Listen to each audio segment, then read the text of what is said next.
Welcome back, everybody.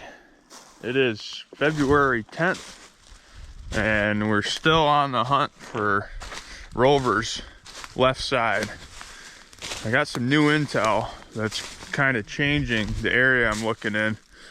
He lost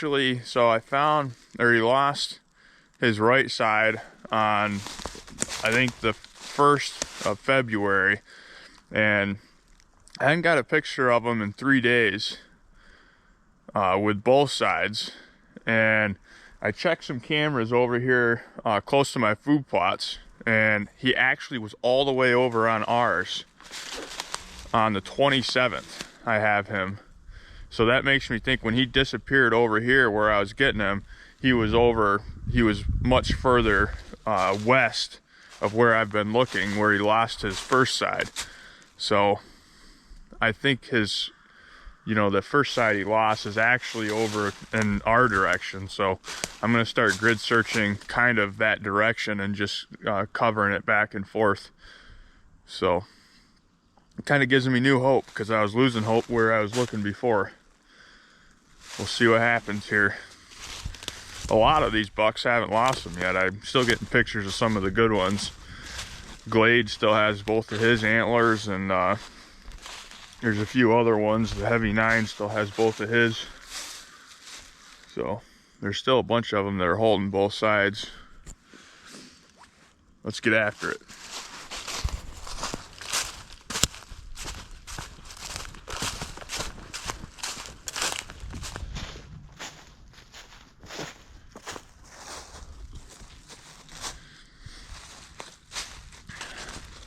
This year in general is going to be somewhat of an unusually tough year for shed hunting.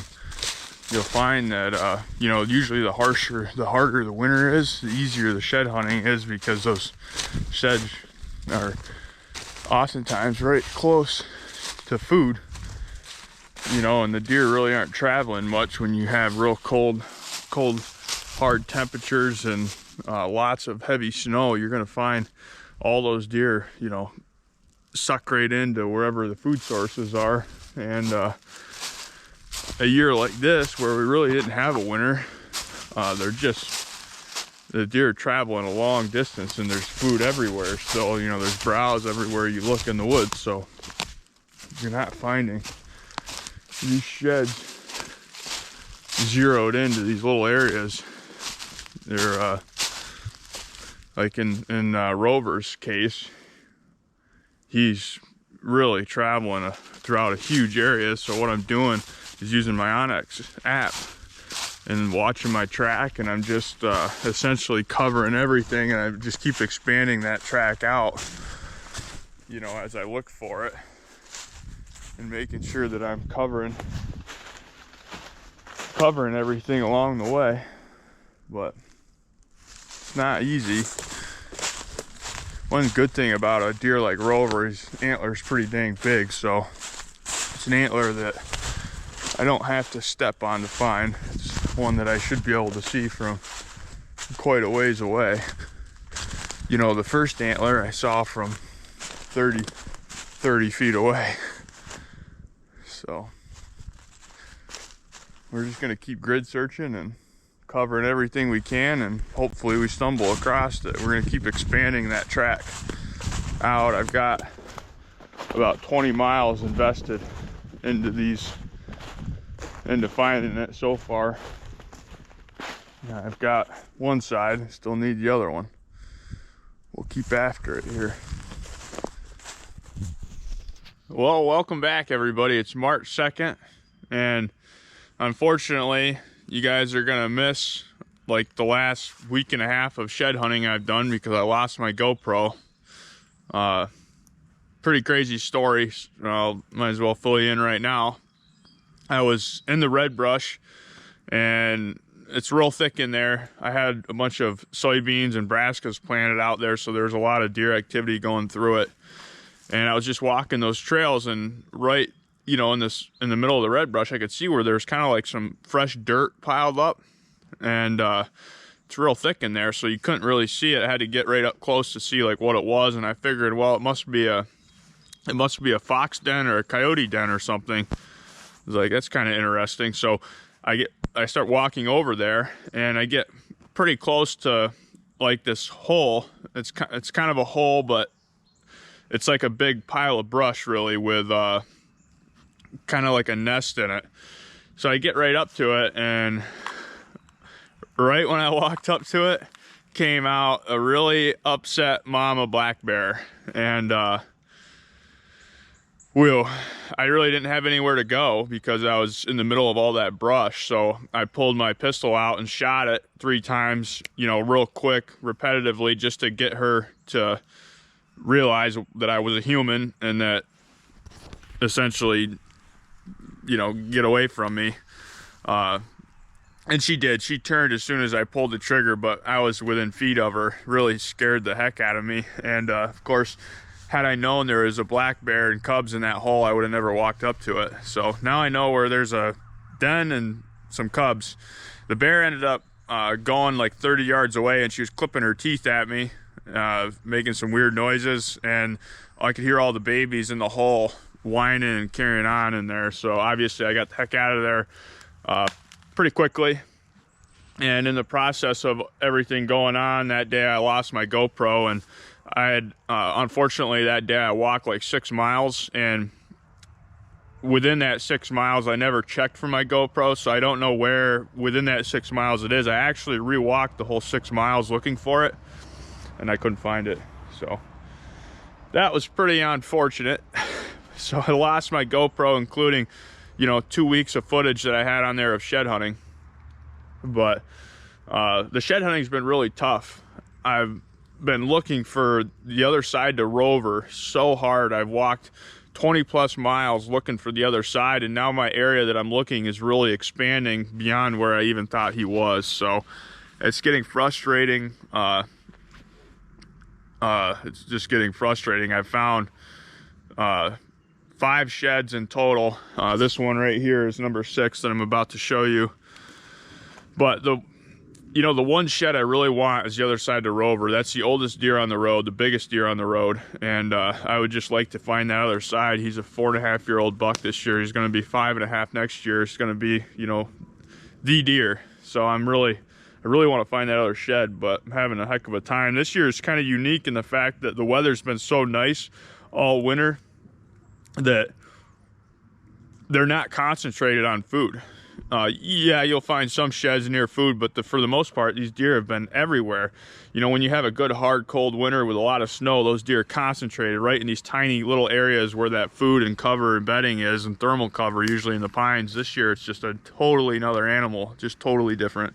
They're everywhere, you know, so it's just tough. And a lot of the sheds, you know, I've been looking for that other side to Rover. I know he dropped both his pretty early, but, you know, the whole time I'm looking for his, I know that the majority of the deer hadn't dropped yet. So, you know, I'm bypassing, I'm blowing a lot of the other bucks out looking for Rover, knowing that they haven't shed yet. So, and there's still quite a few that are still holding from what I can see. But let me show you this one.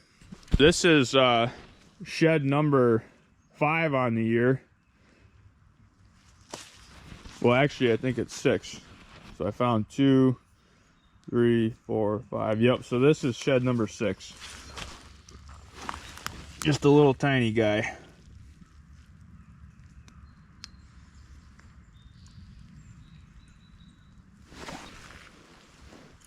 Tiny little bugger.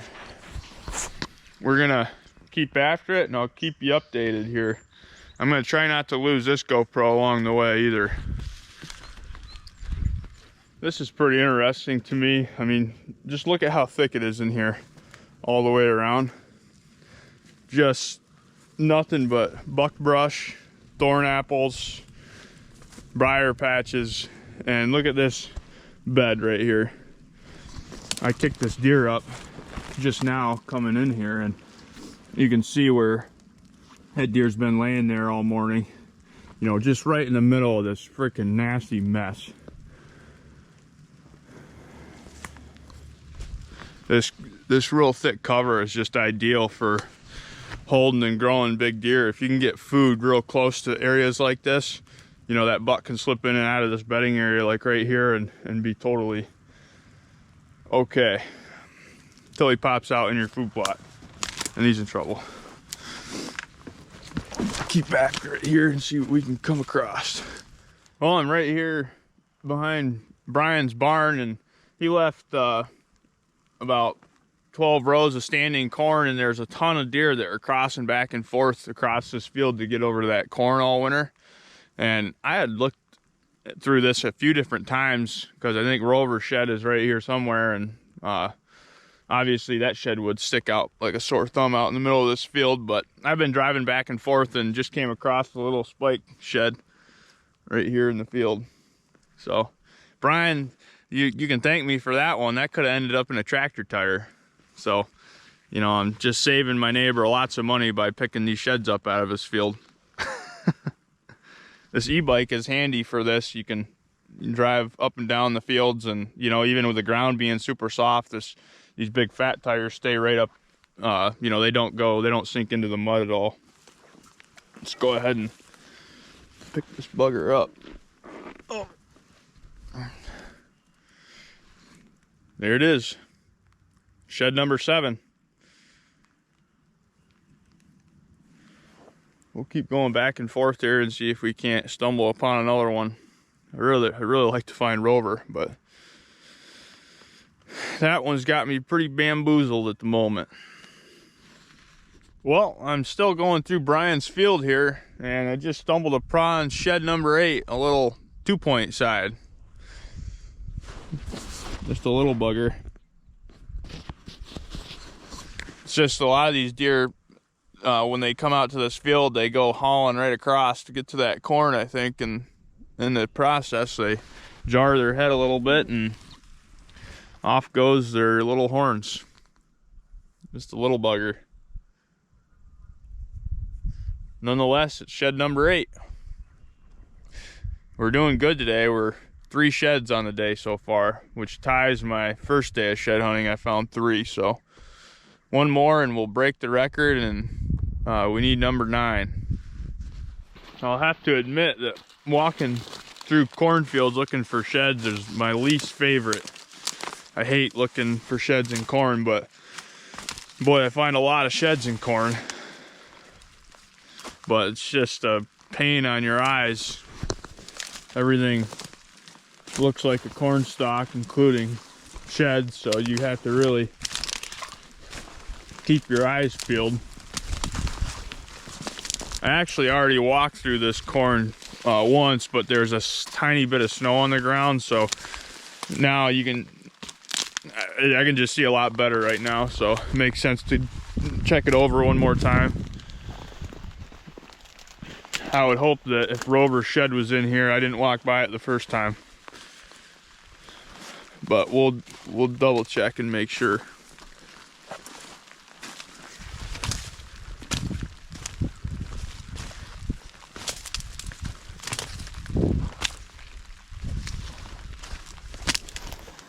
Well, I figured I'd give you guys an update. It's been a while.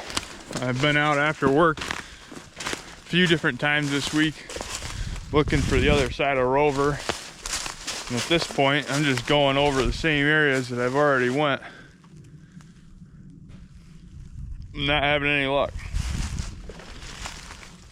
I'm at 8 sheds on the year, but that doesn't really reflect a typical year. I've really been looking in the same kind of general vicinity, looking for the other side of Rover. Rover's really the one shed I want to find. I don't care about finding any other sheds. I just want to find that one shed, and I'm having a heck of a time with it here. It's beyond just looking for the shed at this point. It's personal. I've expanded my search area quite a bit. Obviously, I've been keeping track of my movements on Onyx.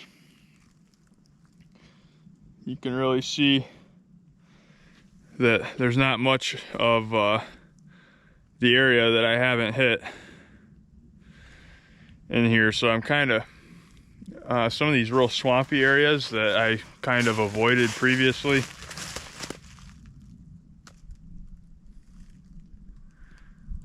I just found a shed. I think that's the first shed I've ever found while I was talking on a video. And I almost stepped on it. I'll be darned. I'm at shed number 9. One more and I'm at 10. This is a shed you have to step on to find, essentially, just about. That was wild. That's the first shed I've ever found on video while talking on a video. And right there, it is. Look at that tiny little bugger.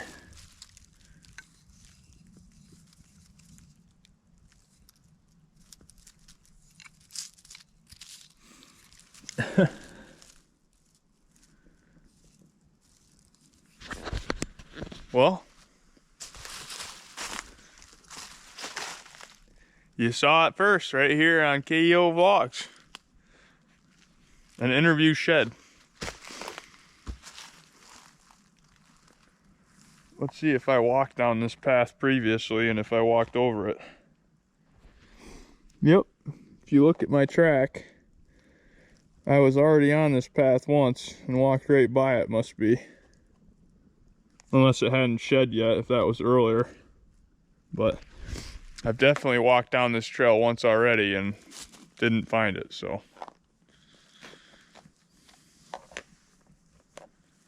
Who knows? Anyways, we're gonna keep after it and see if we can't locate Rover. Nice find either way. Well, it's the next day from when you saw me yesterday find the shed on this video, and I've really expanded my search for Rover. I'm in a whole different other spot, quite a long ways away from where I think his shed would be, but I've come across, I think, one of the neighbor's arrows with a Grim Reaper and a nice luminok. So the neighbor will be happy to probably get this returned. It's like 30 bucks right there. I just stumbled across shed number 10. And it's an old one, real old, probably 2 or 3 years old. Just a little bugger there.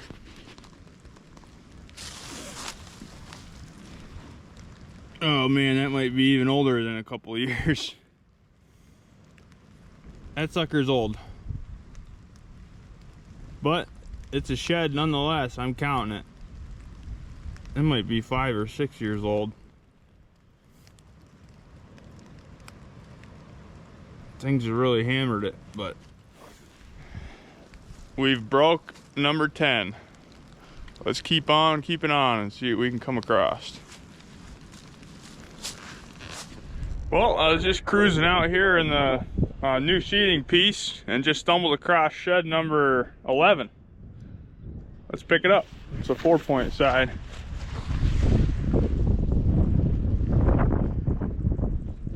Nice little bugger.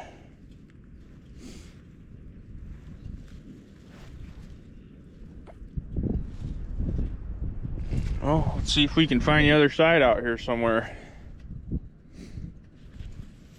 We're back after it, everybody. Today is March 15th, and I'm walking through the corn right here. You can see the stump 4 is right over the corn there. I'm right in that strip of corn that I used as a screen for the food plot. And I just walked right up on heavy 9. It's a 3.5-year-old buck this year. He's going to be 4.5 next year. This is his right side. It's kind of interesting. I already walked through this corn not very long ago, so this buck obviously held on to his antler pretty long. So it wasn't too long ago. I'm hoping that the other side's right here somewhere. But here it is. There's a chunk of hair right there, and then there's the horn. It is a pretty heavy antler. I'm gonna get a picture of it quick for Instagram.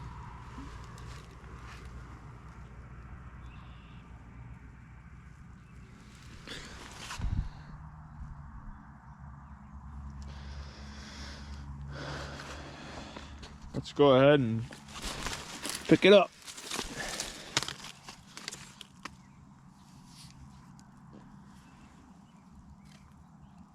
Got a big slug on it. Some mud. Kind of a cool crab claw right in the end there. Well, let's see if we can find the other side. It's cool to find this right side. We'll keep looking.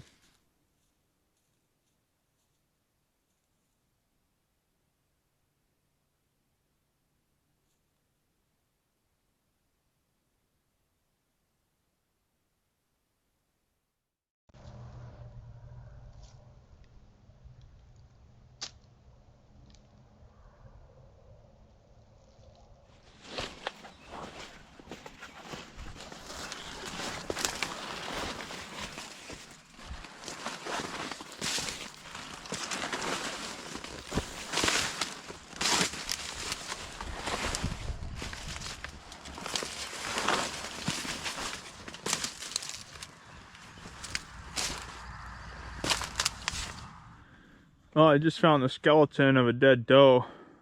It looks quite old right here on the creek bottom, but what's even crazier is I pulled the jaw out, cleaned it off in the creek a little bit. Look at the wear on those teeth. She's missing molars on each side of her jaw in the same spot, and her teeth are worn right down like nothing I've ever even seen before. Quite possibly what caused her death. She's so old and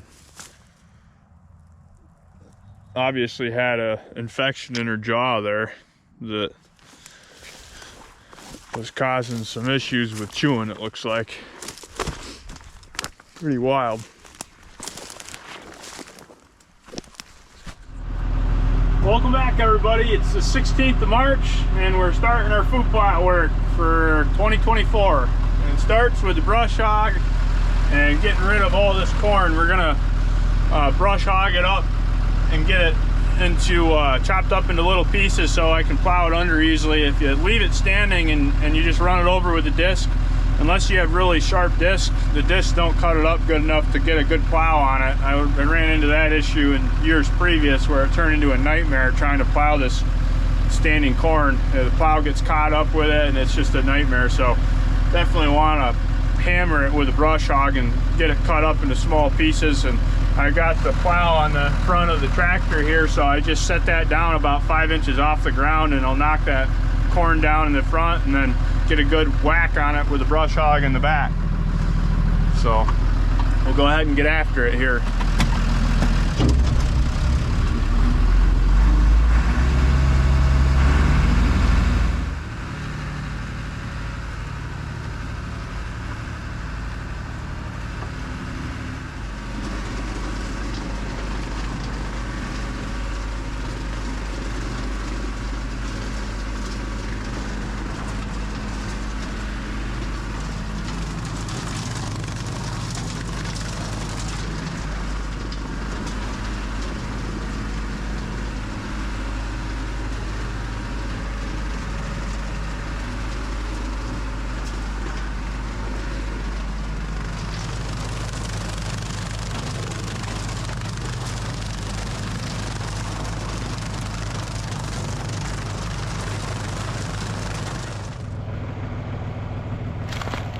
We got the first step all done. We got everything, all the corn brush hog and knocked down. This will give it a little over a month to kind of rot, you know, get rained on and get more weather on it so it breaks up better when I go to plow it. Haven't decided exactly what we're gonna do here in this food plot yet. I do know we'll do a screen, you know, 12 rows of corn to screen it from the road for sure, but on the inside of that, I'm not positive what we're gonna do yet. I'd like to get some tile lines in the back of this field where it's pretty wet, but I don't know if I want to put the time and effort into that until a few years from now. We'll see. But kind of surprised how much corn was still in here, you know, close to the road. You can see there's quite a few ears here. I'll tell you what, the birds and turkeys and stuff are gonna love this field.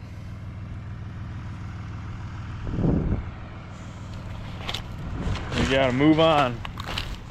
Well, I'm down here with Carl on all his food plots on the creek bottom, and Carl's had an awesome year shed hunting. That's number, what's that one? 19. 19 sheds he's found this year, and he found one of them that's really exciting, a buck that I call Glade, and that's a deer that's going to be the deer next year. And he found that one laying right over here. It crossed the ditch and dumped it, I think. But he just picked this one up right here by the sluice pipe, and that's a 2-year-old that has been in and out of here all season long. So that's pretty awesome. That's actually a buck that spent a lot of time with the 9-point that I found the one side too in the cornfield, right across the road from here. So we found both sides of Jukes, yep. We had both sides of those. And then he found both sides to that 7-point that actually spent the fall up at our gas well piece. He had 3 on one side, 4 on the other side. I'll stop down and show you all his sheds that he found one of these days so you guys can see them, but hopefully you find the other side to Glade. That's going to be a really cool. I want to go find split brows. Yeah, I don't know where the heck probably up there. Somewhere up there, yeah. Split brow kind of left the area right before he lost his horns, I think. He showed back up though for like 3 or 4 days, and then he popped smoke again. Yeah, I haven't seen. Well, Wednesday I had 3 bucks with horns. Yeah, but that was a lot. Now since Wednesday I haven't had any bucks with horns. Yeah, and that 3 bucks that he had, actually those are deer that were from quite a ways away too. They're really identifiable because one was a half rack with a split, and then he always had an 8-point and like a little 6-point with them, and they were all the same. Yeah, same. A little 6-point. I've seen him. Yeah. So there's a bunch of them still holding, but that's a pretty sweet find right there. Yeah. His other side's probably pretty darn close, because maybe I'll walk through the corn a little bit. Yeah, maybe you can find another one before we get back over there.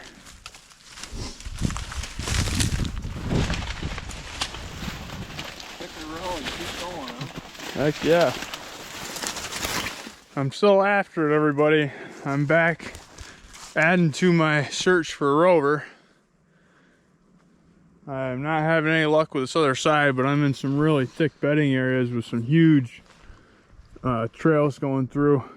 It's really kind of a nightmare trying to get through here just because you're on your hands and knees in certain spots, but the deer have certainly been coming through here, so we'll check it off our list once we check it out.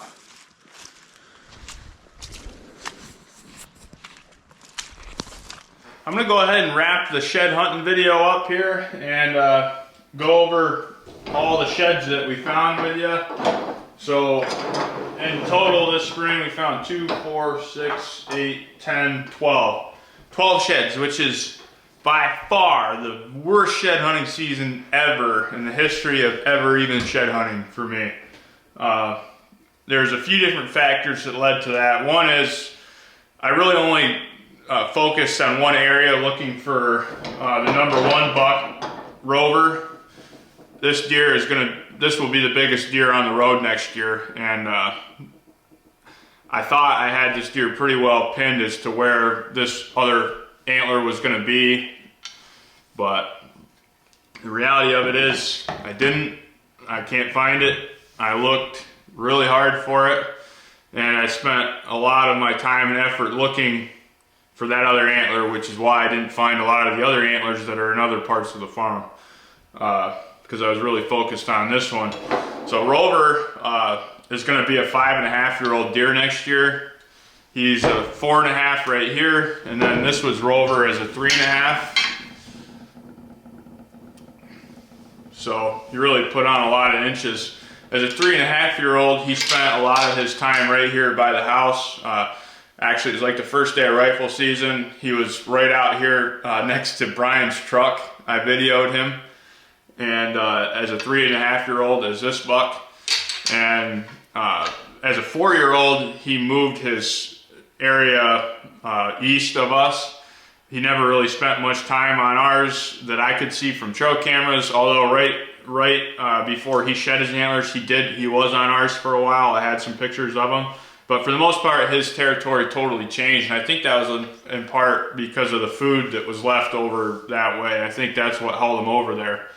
But next year as a 5.5, it'll be interesting to see what happens with him and if he alters that and comes back our way at all. But he's going to be probably the highest scoring deer on the farm next year, I would say. The other deer that I'm really excited about is Glade. Glade's a deer that I think is going to be extremely killable on ours. He spent, you know, the last 2 years, he really stomped all over ours. And the whole reason I called him Glade is because a glade is an open area in the woods and kind of like a hidey hole food plot. And Glade was all over our hidey hole food plot all year long. We let him live. We're going to get him. He'll be 4.5 next year, I believe. So next year he'll be a really nice deer. So this is the only match set that I found. This was, I actually found that the very last day, I think, of muzzleloader season. He had shed both his antlers. This deer actually got hit in the road and messed up his back leg and hip and lost both his antlers right there. This is a heavy 9 shed from this year, and what's really cool is I found his shed from last year, his left side. This was a heavy 9 as a 2-year-old. This is him as a 3-year-old. So that was kind of cool. And then the rest of them are just tiny. So